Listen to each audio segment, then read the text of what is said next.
요즘 경제 뉴스를 보다 보면 불안이 한 겹 더 쌓였다고 느끼는 분들 많으실 겁니다. 금리 이야기만 해도 그렇죠. 언제 내린다, 언제 다시 오른다. 전망은 매번 바뀌고 물가는 내려온다는데 생활은 여전히 빠듯합니다. 그런데 여기에 최근 일론 머스크의 발언들이 겹치면서 불안의 성격이 조금 달라졌습니다. 경기가 나빠질까봐 걱정되는 게 아니라 우리가 지금까지 믿어온 방식 자체가 유효한가? 라는 질문이 생기기 시작한 겁니다. 2026년 초 주요 해외 경제지들은 일론 머스크의 한 발언을 크게 보도했습니다. AI와 로봇 기술이 충분히 발전하면 은퇴를 위해 돈을 모아두는 행위가 더 이상 중요하지 않을 수도 있다는 이야기였습니다. 단순한 도발이 아니라 꽤 구체적인 맥락이 있었습니다. 머스크의 주장은 이렇습니다. AI와 휴머노이드 로봇이 생산성을 극단적으로 끌어올리면 사람이 일하지 않아도 사회 전체가 돌아갈 수 있는 구조가 만들어질 수 있다. 그 과정에서 재화와 서비스는 훨씬 풍부해지고 가격은 지금과 전혀 다른 모습이 될 수 있다. 그렇다면 평생 일해서 저축하고 은퇴를 대비하는 구조 자체가 재정이 될 수 있다는 겁니다. 이 발언은 곧바로 논쟁이 됐습니다. 지금도 노후가 불안한데 저축이 필요 없다는 게 말이 되느냐는 반응이 나왔고, 전문가들은 현실 경제와는 거리가 있다며 반박했습니다. 하지만 중요한 건 머스크의 말이 맞느냐 틀리느냐가 아닙니다. 왜 이런 이야기가 지금 반복해서 나오느냐는 거죠. 같은 시기에 머스크는 또 다른 발언을 합니다. 앞으로 10년에서 20년 안에 일은 생계를 위한 필수가 아니라 선택이 될 수 있다는 전망입니다. AI와 로봇이 대부분의 노동을 대신하게 되면 인간은 일하지 않아도 되는 사회로 갈 수 있다는 이야기입니다. 이 역시 과장이라는 평가를 받지만 이 발언이 던지는 메시지는 분명합니다. 지금의 노동시장, 지금의 소득 구조, 지금의 직업 안정성은 기술 발전 앞에서 예외가 아니라는 겁니다. 특히 논란이 됐던 건 의료 분야에 대한 언급입니다. 머스크는 휴머노이드 로봇과 AI가 결합하면 고도의 전문직 영역, 예를 들어 외과 수술 같은 분야에서도 인간보다 더 정확하고 일관된 결과를 낼 수 있는 시대가 올 수 있다고 말했습니다. 이 말이 상징하는 건 단순히 의사가 사라진다는 이야기가 아닙니다. 그동안 가장 안전하다고 여겨졌던 고학력, 고소득 전문직 영역마저 기술 변화의 영향권에 들어왔다는 신호입니다. 그래서 지금의 불안은 단순한 경기 불안이 아닙니다. 경기가 나빠질까 걱정하는 게 아니라 열심히 공부하고 안정적인 직업을 갖고 저축하며 살아온 방식이 앞으로도 그대로 통할지에 대한 불안입니다. 한편 현실을 보면 상황은 더 복잡합니다. 금리는 여전히 높고 중앙은행은 쉽게 방향을 바꾸지 못합니다. 물가는 둔화됐다고 하지만 체감은 다릅니다. 그런데 동시에 AI와 로봇, 데이터 센터, 반도체, 전력 인프라 쪽에는 상상을 초월하는 자본이 몰리고 있습니다. 사람들의 삶은 빠듯해지는데 미래 생산 수단을 둘러싼 경쟁은 오히려 더 치열해지고 있는 겁니다. 이 지점에서 우리가 꼭 짚어야 할 질문이 생깁니다. AI가 만든 미래는 정말 풍요의 시대일까요? 아니면 불안이 더 커지는 전환기일까요? 그리고 그 변화는 왜 지금 이렇게 빠르게 체감되기 시작했을까요? 이제부터는 감정이 아니라 구조의 이야기로 들어가 보겠습니다.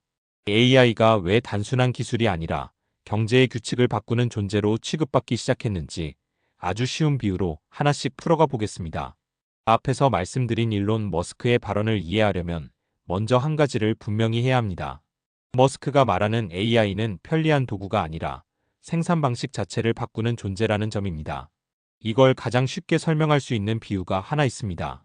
만약 집집마다 전기가 없던 시대를 떠올려 보겠습니다. 전기는 사치였고 전기가 들어오는 집과 그렇지 않은 집의 생산성은 비교가 안 됐습니다. 그런데 어느 순간 전기가 전국에 깔립니다. 그럼 무슨 일이 벌어지죠? 전기를 잘 쓰는 사람이 부자가 되는 게 아니라 전기를 전제로 한 사회 구조가 만들어집니다. 머스크가 보는 AI가 딱 2단계입니다. AI를 잘 쓰는 몇 명이 돈을 버는 단계가 아니라 AI 없이는 경제가 돌아가지 않는 단계로 가고 있다는 겁니다. 그래서 그는 노동의 의미가 바뀐다고 말합니다. 이건 사람들이 일을 안 하게 된다는 도덕적 이야기가 아닙니다. 경제학적으로 보면 노동이 생산에서 차지하는 비중이 급격히 줄어든다는 뜻입니다. 중학생도 이해할 수 있게 예를 들어볼게요. 빵을 만드는데 사람이 10명 필요하던 공장이 있었는데 AI와 로봇을 도입하니 1명만 있으면 됩니다. 그럼 빵 가격은 어떻게 될까요? 이론적으로는 내려갈 수밖에 없습니다. 생산비가 줄었으니까요. 머스크는 이 논리를 사회 전체로 확장합니다. 의료, 교육, 제조, 물류, 서비스까지 AI와 로봇이 개입하면 생산비는 계속 낮아지고 그 결과 희소성이 줄어든다는 겁니다. 여기서 그가 말한 저축이 중요하지 않을 수도 있다는 발언이 나옵니다. 사람들이 오해하는 지점이 바로 이 부분입니다. 머스크는 저축은 나쁘다라고 말한 게 아닙니다. 그는 만약 생산이 거의 무한에 가까워진다면 지금처럼 부족을 전제로 한 저축 개념은 달라질 수 있다고 말한 겁니다. 이걸 과거와 연결해보면 이해가 쉽습니다. 농업사회에서는 곡식을 저장하는 게 생존이었습니다. 그런데 산업화 이후에는 곡식 저장만으로 부자가 되는 구조는 사라졌죠. 저축의 방식이 바뀐 겁니다. 머스크는 지금 이 전환이 다시 한번 온다고 보는 겁니다. 다만 이번엔 속도가 훨씬 빠르다는 게 문제입니다. 그럼 현실은 어떨까요? 지금 당장 우리는 풍요롭지 않습니다. 물가는 여전히 부담이고 의료비, 주거비, 노후 불안은 그대로입니다. 그래서 많은 전문가들은 이렇게 반박합니다. AI가 아무리 발전해도 사람이 살아가는 비용이 사라지지는 않는다. 이 반대 논리는 매우 중요합니다. 실제로 기술 발전이 항상 모두를 풍요롭게 만들지는 않았습니다. 산업혁명 당시에도 생산성은 올랐지만 초기에는 불평등이 더 심해졌습니다. 그래서 핵심은 이겁니다. 머스크의 말은 확정된 미래가 아니라 특정 조건이 충족됐을 때 가능한 시나리오라는 점입니다. 그 조건은 하나입니다. AI로 인한 생산성 향상이 소수 기업이 아니라 사회 전반으로 확산되느냐입니다. 이 지점에서 투자와 자산의 문제가 등장합니다. AI 시대의 핵심 자산은 노동 그 자체가 아니라 AI가 돌아가기 위한 구조와 시스템에 더 가까워지고 있습니다. 그래서 지금 자본은 눈에 보이는 소비재보다 보이지 않는 기반 시설로 이동하고 있는 겁니다. 이제 마지막으로 남은 질문은 하나입니다. 이 변화가 완전히 실현되든 부분적으로만 실현되든 우리는 어떤 태도로 경제를 바라봐야 할까요? 다음으로는 이 모든 이야기를 현실적인 전략으로 바꿔보겠습니다. 지금 당장 무엇을 믿고 무엇을 경계하고 어떤 방향으로 자산과 생각을 재배치해야 하는지 아주 구체적으로 정리해 보겠습니다. 이제 마지막으로 남은 이야기를 해보겠습니다. AI가 세상을 바꿀 수 있다는 이야기, 일론 머스크의 전망이 맞을 수도 있고 틀릴 수도 있습니다. 하지만 한 가지는 분명합니다. 우리가 살고 있는 경제의 전제는 이미 변하기 시작했다는 점입니다. 그래서 중요한 건 미래가 유토피아가 되느냐, 디스토피아가 되느냐가 아닙니다. 그 변화 속에서 우리는 어떤 태도로 살아남을 것인가입니다. 여기서 오늘 영상의 핵심을 지금 당장 바꿔야 할 3가지 경제 전략으로 정리해 보겠습니다. 첫 번째 전략입니다. 노동만으로 미래를 설명하지 마십시오. AI 시대에는 성실함이 사라지는 게 아닙니다. 다만 성실함이 보상받는 방식이 바뀝니다.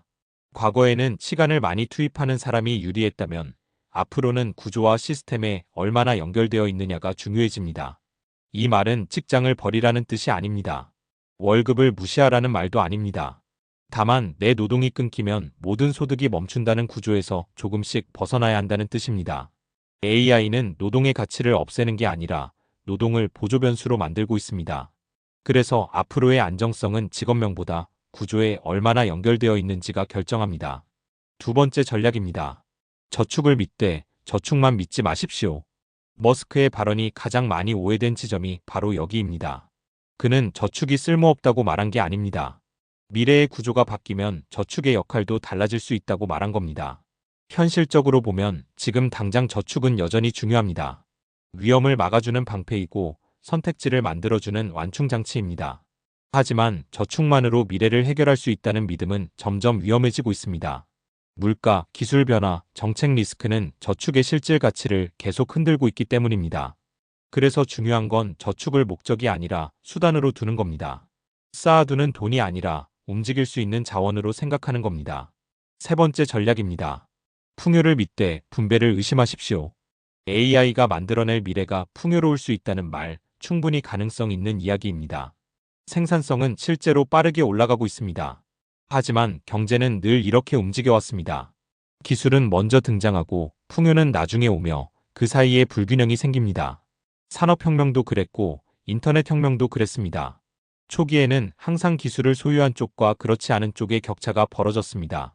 그래서 우리는 AI가 다 해결해 줄 거야라는 말보다 이 변화의 과실은 누구에게 먼저 갈까를 봐야 합니다. 그 질문이 바로 자산 배분의 기준이 됩니다. 화려한 이야기보다 실제로 자본이 어디로 움직이는지를 보는 눈이 중요습니다. 이제 정리해 보겠습니다. 일론 머스크의 발언은 정답을 주기 위한 말이 아닙니다. 질문을 던지기 위한 말입니다. 일은 계속 지금처럼 필요할까? 돈의 역할은 유지될까? 우리가 믿어온 안정의 공식은 유효할까? 이 질문 앞에서 가장 위험한 태도는 두 가지입니다. 하나는 공포에 멈추는 것이고 다른 하나는 낙관에 기대는 것입니다. 우리가 가져야 할 태도는 그 사이입니다. 변화를 인정하되 현실을 버리지 않는 것, 미래를 보되 오늘을 포기하지 않는 것. AI 시대의 경제적 자유는 한 번의 선택으로 오지 않습니다. 조금 더 구조를 이해하고 조금 더 태도를 조정하고 조금 더 시간을 우리 편으로 만드는 과정에서 만들어집니다. 이 영상이 미래를 두려워하는 영상이 아니라 미래를 준비하는 출발점이 되었으면 합니다. 지금까지 내일경제였습니다. 감사합니다.